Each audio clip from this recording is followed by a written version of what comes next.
Hello, Troy A. Shadowing Tronics, taking part in the Art Soundoff Challenge. You do enough of these and you don't always remember what topics you've already discussed, so if this is something I brought up before, then possibly it's just something that bears repeating. Or maybe this is just the first time you've heard of it. I want to talk to you a bit about your villains. There's an episode of BW Paneling here on this YouTube channel, and I'll put a card in right here. And it goes into the concept of what makes a memorable villain, what makes a good villain, avoiding some of the old cliches. But what I liked about it, the host, Michael Terciano, who is also done webcomics like Dominic Deegan, Oracle for Hire, and one of my favorites right now, Star Power, which is a superhero sci-fi comic. He said that sometimes it is okay to have the evil for evil's sake villain. There's certainly something trying to find the right word. There's nothing wrong with having a villain who's complex, or somebody who thinks they're doing a good thing but they aren't, or maybe with somebody who used to be good and just fell into badness or anything. But there are people in the real world who are just not very nice people. They are, if not completely evil, then they are at least bad, just because they enjoy doing it. I remember seeing some news report where some kid had like stolen a car or something. And he was like maybe 10 or 12. And he said he just thought it was fun to do bad things. So if you get something like that, why can't you have someone who's just totally evil and just revels in that being evil? And I bring up there was two in particular, but I can't remember who the other one was. Okay, no, I know it is. The Grinch. Now, if you haven't seen the trailers yet for The Grinch, I haven't seen the movie. I don't really plan to. I'm perfectly satisfied with the original book and the Chuck Jones special. I don't think you need to flesh out the Grinch's story, but that's a whole other conversation. But in the live-action movie, they tried to give him his motivation for hating Christmas was that because he was picked on so much as a kid. Yeah, taking him someone who was being picked on, you get picked on a lot as a kid, that's bullcrap. I love Christmas.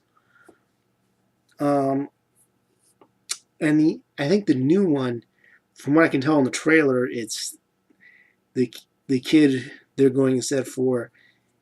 He was the kid that had to grow up in an orphanage and watch his friends go away and get adopted while he wasn't, and that's why he became better. The Grinch doesn't need to be bitter. Doesn't need to be angry. He doesn't need a reason to hate Christmas, and he doesn't need a sympathetic backstory. It ruins the whole point, because How the Grinch Stole Christmas, the original Dr. Seuss tale, is not about the Grinch. Not directly. I mean, the Grinch is certainly the antagonist. He does all the things, not really even the protagonist.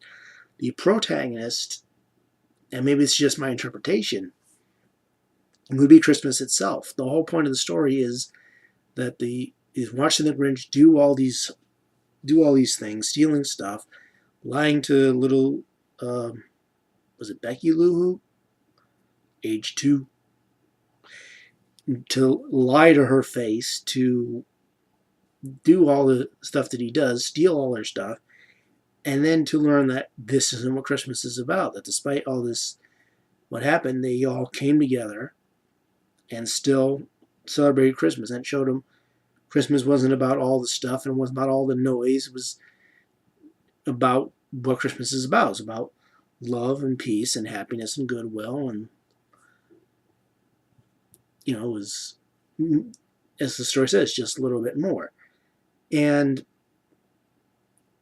to try to focus the story on why the Grinch was bad and why he did all these things, to make him sympathetic, to try to come up with a reason You don't need a reason because it's not really the point of the story. And that's kind of the problem with trying to flesh out the Grinch's story, because it's not about the Grinch. It's about Christmas.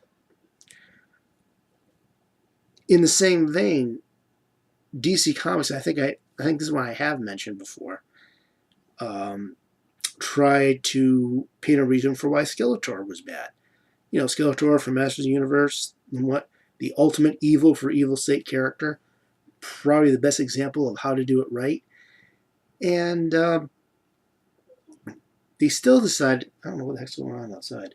They still decided that he needed a sympathetic backstory. So they came up with this thing about how, oh, he was adopted and he was never accepted because of his blue skin or this or that or whatever. That's not Skeletor, what Skeletor is about. Skeletor is evil because he wants power, because he wants to rule, because he just enjoys being evil. You know, like you said once before, fights are fun. He likes fights. He likes exploding presents. He thinks that's funny. He's just a nasty guy. He doesn't need to be a reason to be a nasty guy. The whole point of him being evil is that he serves as the embodiment of just things that we can't stop, of horrible people in the world.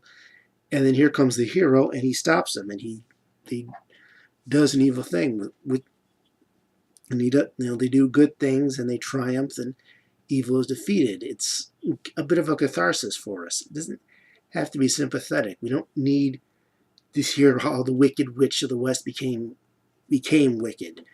You know, she's just wicked. She's just a bad person. That's all you really need. Maleficent actually turned her around and just rewrote her whole story entirely to make her seem like the hero when she's not supposed to be.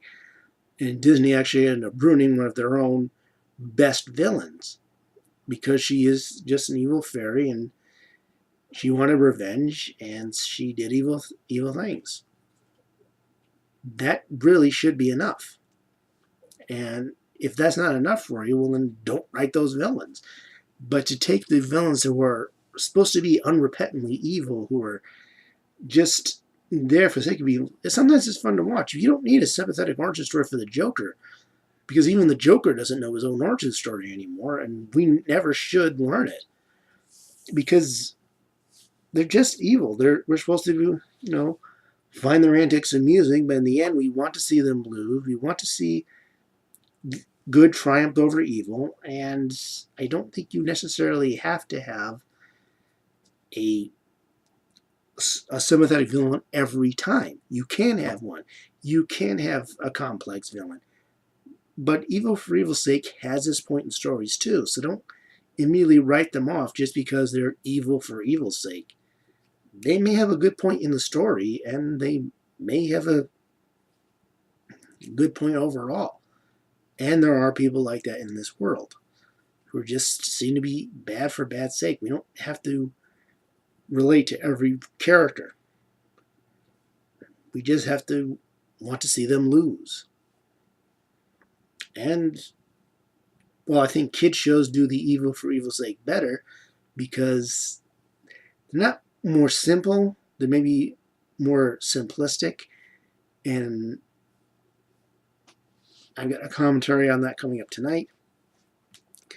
But they do it better because they can get away with it. But even in an adult story, somebody who's just a bad guy because it's his route to money and power, or he just is a nasty person who enjoys being bad, that can work too.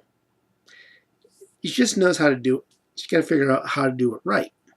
And when you do, you've got a good character on your hands.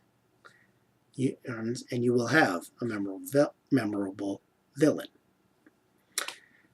Just something for you to think about when writing your bad guys. The villain doesn't need to be the hero. He doesn't need to be sympathetic. He can be, but you shouldn't limit yourself to that any more than you should limit yourself to evil for evil's sake.